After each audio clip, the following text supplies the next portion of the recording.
I know Gary, he was asking Gary something, so bring him up. Truth and Tell Us, you had a question for Gary. What was your question, brother? Yes, hello. How you doing, thank brother? you. I'm good. How are you guys today? Doing great. Great. Very good. So I wanted to first apologize for last time when I was up here. I think we had some miscommunication in the midst of everything with I think you guys thought I meant to say that Maccabees wasn't written until 400 AD, which we know that that's not accurate, right? It was written in about 150 BC. You made that argument about 10 times. So if there was any miscommunication, it was you not knowing any better. And probably now you've seen the clip that has gone viral and now you've learned better. But you made that claim over and over. So I know you're probably here trying to do damage control because it sounds pretty devastating, but you did make that argument. Yeah, no, I think when we first started talking about it, I had agreed that it was written as like a Hasmonean propaganda piece. So that would place it in about in the late 200s or whatever BC. You argued that it was written. You argued that it was written after Hebrews. That was an astonishing argument, my friend. Astonishingly bad argument. You said that over and over. Yeah. There's no going back from that. There's no going back from that.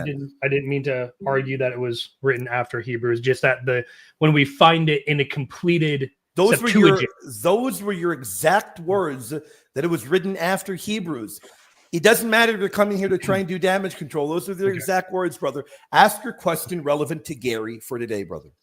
Okay. Yes, thank you. So, Gary, in Second Maccabees 9, it describes the death of Antiochus Epiphanes, but it describes it as being at the time of the temple desecration, and then it infers that he died in Judea, when history would say he actually died 3 years after the temple desecration in Persia. So have you ever heard that argument before? Oh, yeah. I've heard it. Okay. Is there a way that you would reconcile it, or? Well, I mean, what do you think it proves? What do I think? What's the importance of it? Well, the importance of it would be that it's like it can't be inspired if it's not telling the truth about the timeline of things. Okay, so if a writing has a difficulty in it, it can't be inspired? Not necessarily a difficulty, but just if it contradicts like known history, I would say, yeah, that could be a problem. Okay, so do we find difficulties that appear to contradict history in the proto-canon? I don't think so, but you might say that there is. Oh yeah, there is. If you deal with atheists, you'll get plenty of them. Or just Bible scholars. The proto-canon has difficulties, just like the deuterocanon does. They're just slightly different. But the problem then is, like, how do you determine whether a difficulty is an error, or is it just a difficulty in appearance, right? So how do you so now it becomes your subjective assessment of whether it's a true error or not. And can you determine the word of God by your subjective assessment on solving difficulties? Well, no, I think that's like, I personally believe that it might be like a progressive thing. Like, for example, would you agree that if tomorrow they found an archaeological dig site that had undisputed proof of a 3rd Corinthians, would you say it cannot be so because the canon's been closed?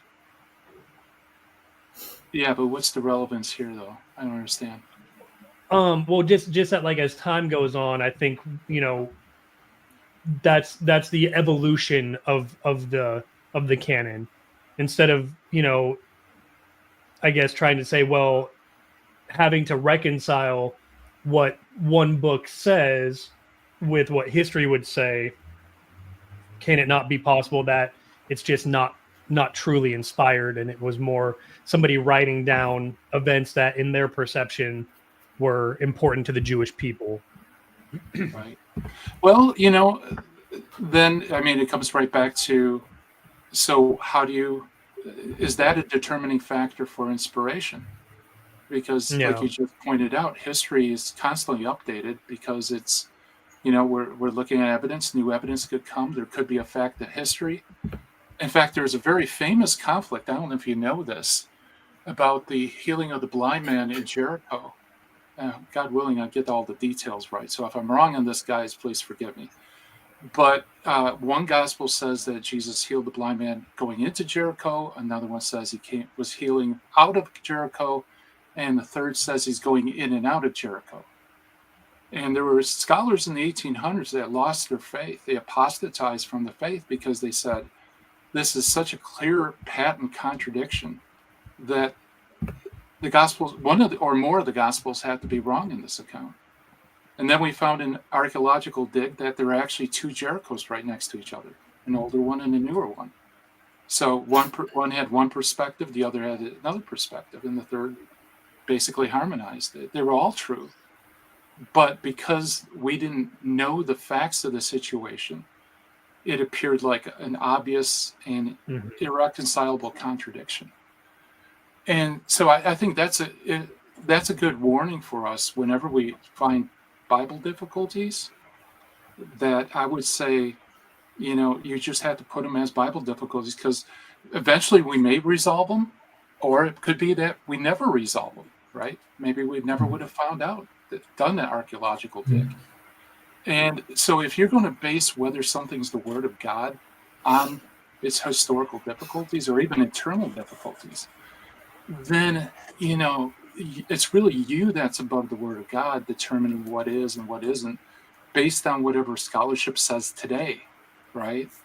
And that's very dangerous. And I'm not saying this because, you're a Protestant and I'm Catholic. This is stuff I say to atheists as well, that we don't come to inspiration through looking at all the evidence and then coming up with a general principle that's probable. This probably is inspired based on, how we can reconcile or not reconcile something. Really, our knowledge of the canon comes top down. It's Christ that tells us these books are inspired. And then when we approach these books, we see difficulties.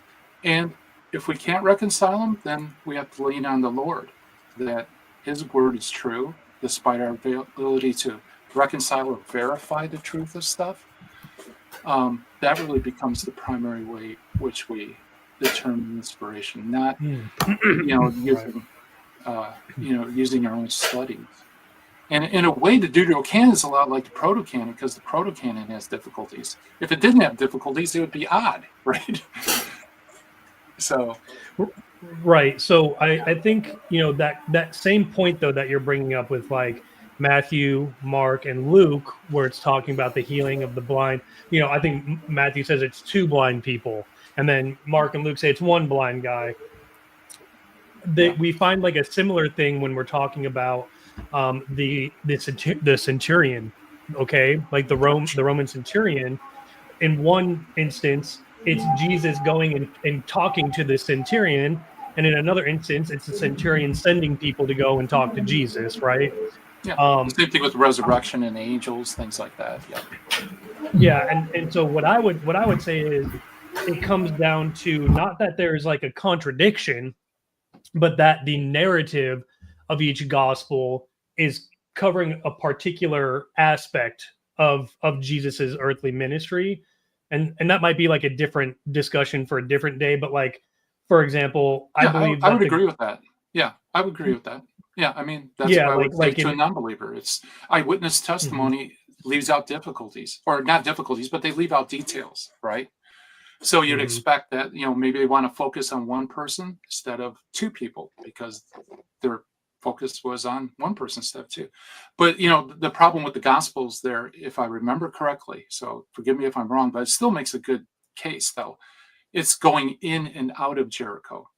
That is different from leaving out details. But correct. So it's the going out away from Jericho in Matthew and Mark, and in Luke, it's the drawing near into Jericho. Yeah. That and again, that may be part of the overall narrative. Like I have a theory on the Gospels personally, where each gospel writer, Matthew, Mark, Luke, and John, they're drawing from a different motif of the Old Testament, and they're applying it to Jesus's earthly ministry. So it's not that there's a contradiction, but it's just what Jesus was doing at that time had a relevance to each particular gospel writer as they were seeing the Old Testament be fulfilled in Christ. But I don't know if I could apply that same logic to in Second Maccabees, it saying that Antiochus Epiphanes had learned about what happened to Timothy and the other man that he had there. I forget his name. And then he's rushing into Judea. He passes by. He goes into these cities that were under Grecian control in Judea, and then he dies there in Judea. Versus what actual historical accounts, I guess, would say. Well, no, he actually died during a campaign in Persia 3 years after the slaying of those two men. Yeah, verifying inerrancy is a lot more difficult than you think. There's many layers. Like that was just one layer. For example, the inspired documents, only the autographs are inspired. Subsequent copies aren't. That's another problem. How do you know what was the original reading? Well, we can verify it to an extent, but that's probable though, right? That's you're looking at all the manuscripts and you're coming to a probable conclusion, which may or may not be wrong. And then there's also the problem of interpretation. They could be expressing historical truths using idioms of the day. I mean, there's all sorts of different ways. And I'm not saying it applies here, right? I'm just saying there's many different levels that you have to get through for verification. All of them rely on probability, not certainty. So if you're going to determine whether something's inspired or not, do you want to rely on a method that just gives you probable results, or do you want something that gives certain results? Right? Yeah. The other thing I'd add is, and just to briefly add it, is that interpretation is the issue here. Truth and Telos, with all due respect, yet again, is butchering the text. It nowhere says that he died in Judea. It doesn't say he died in Judea. So the issue here is much clearer cut than the way it's being presented. It doesn't say he died in Judea. There is no contradiction at all here. It says he died in a strange land. If you actually read Second Maccabees, because this is one of the most common, very low tier Protestant arguments you hear, they'll claim, we've heard all these a million times, that there's so-called contradictions. The issue here is with Truth and Telos. It's not with Second Maccabees. Second Maccabees is very clear that he does die in Persia. It's very clearly there in Second Maccabees 9. The inspired narrative in chapter 9 says that he died in Persia, and that's after trying to rob a temple. There isn't any contradiction at all. So the issue here is the reading into this and trying to find an error, which Protestants do with every deuterocanonical book. And I can do that with a proto-canon. I can distort the text and try to read in the way liberals do today to attack the proto-canonical books. I can do that to every book. Oh, well, one book, there's two angels. Another one, there's only one. Oh, well, there's an error here. There's the error there. And you can do that to every proto-canonical book, to where you can make much of all of them the exact same way that Truth and Telos is doing here with Second Maccabees, when in reality, there is no contradiction. When in reality, even the early fathers knew that it was talking about him dying in Persia. So I just don't see any contradiction.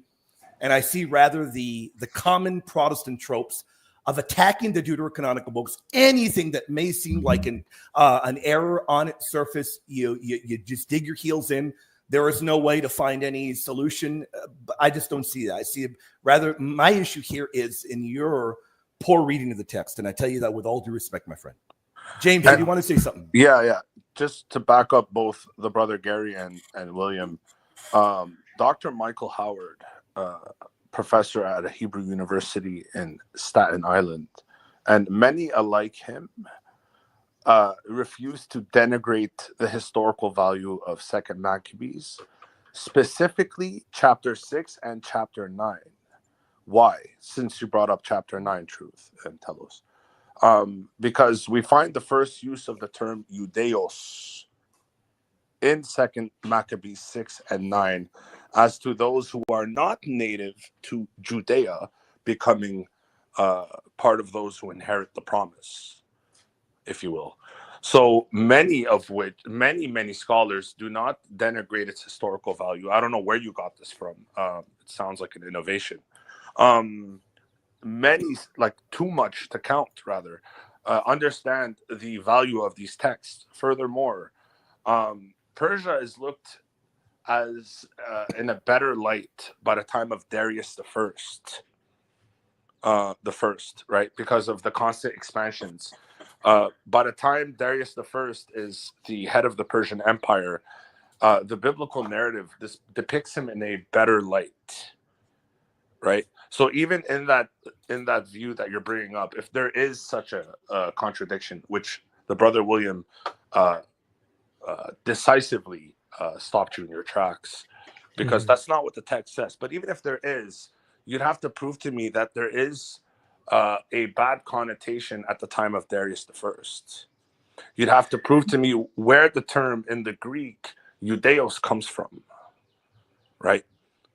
This is why scholarship cannot denigrate the value of these books, right? They have no choice but to hold them to a historical level. And maybe it's speculative, just to hearken as to what Gary said. Perhaps it's speculative, but it's not speculative at all, as actually not to the Jews, especially since you're the one that's hearkening to the Jewish canon, right? You're the one that's saying the Jewish, well, you know, they do this and you guys are wrong with your canon. Well, the Jewish are saying that this book historically is indispensable, right? So I don't know where you're getting your information from, bro, but if it's from Jack Chick, I'd probably stop. Yeah. I mean, I like I said, I think we can definitely agree that there is historical context to First and Second Maccabees describing, you know, what it may have looked like at the time of Grecian occupation in Jerusalem. But when we look at like, and maybe I'm wrong, maybe the Protestant... No, not maybe you're wrong, brother. You're definitely wrong. Okay. Not maybe. And so, it's not a maybe, and so, it's a definite. But okay. And I'm trying to be nice because the brothers are very caring for you. They see something in you that perhaps you might turn one day. But I don't want to give you any room for ambiguity. You're definitely wrong. Okay. And I'm not going to listen to you over scholarship that's been dealing with this their whole lives. I'm not asking you to. I'm looking for clarification.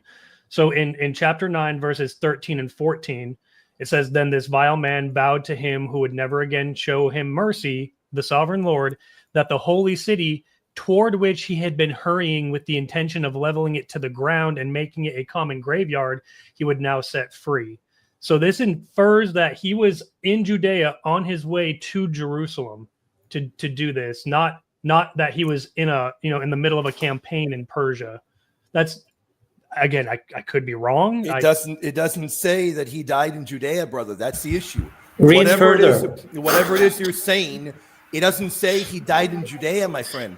Read further. Yes, you need to read these texts, brother. Right, I understand that he died in the... David, go ahead, David. He died in the mountains. Yeah. No, if he you died read in Persia. It says he died in Persia, brother. Man, read further. He says he's on his way from Persia. Just, verse 19 or something like that. And if you go and open Second Maccabees chapter 1 and read from 13 to 16, it explicitly says Antiochus died in Persia, in Nanes temple. That's why I brought up that chapter. I brought that chapter up. Yes. Yes. First Maccabees does correctly. No, first Second Maccabees, brother. Second, my friend. You're not reading Second Maccabees. Second Maccabees confirms what First says. You're saying there's a contradiction. You're not reading the text. Second confirms what First says. Pay attention to David, brother. Second Maccabees chapter 1. 21. Read from chapter 1. Read from verse 13, please. Okay? Allow. Yeah, so it says, when their leader arrived in Persia with his seemingly irresistible army, they were cut to pieces in the temple of the goddess Nenia through a deceitful stratagem employed by Nenia's priests. Maybe you should look in and do your investigation on this on your own time, brother. We respectfully, William, I don't think he's even ready to ask the question. No, he hasn't read it. Here's the issue, and I'm going to be very respectful to you. Yet again, truth and tell us. Mm-hmm. You don't read any of these. You're just looking for arguments in Google. You're not reading the text, because even a Protestant Bible that includes the translation, I'm reading it right here. It says Antiochus's letter and death. Second Maccabees 9. It's his death in Persia. It's right there. There is no contradiction. Rather, the issue is with your interpretation, and we're not being rude to you at all. You just don't read any of these. Yeah. Well, no, I'm I'm not walking into it like blindly. I'm not trying to say I don't know like what the argument is. I understand what the Catholic argument is, but I'm just saying when we're talking about how it's portraying his death in chapter 9, it doesn't line up with history or First Maccabees. Yes, it does. You're beating a dead horse. Now, truth, I'm going to be the atheist here. In Daniel, we're told... That's what I wanted to say. Chapter 11, verse 45. In Daniel, it mentions Darius the Mede ruling. Give me some extra biblical proof that Darius the Mede existed. I'm an agri like you, an atheist. Darius the Mede. Give me some extra biblical proof that he ruled. I don't want better. I got better. Yeah, answer that. Don't tap dance and don't give me a speech. Yeah, you're asking me, right? No, I'm asking your grandmother. Darius the Mede. What extra biblical source do you have that's not an error in Daniel? Because that's an atheist argument. I'm going to be the atheist. Yeah, so there isn't any extra biblical evidence. Wait. Say it again. There is not any extra biblical evidence of Darius the Mede. Second argument.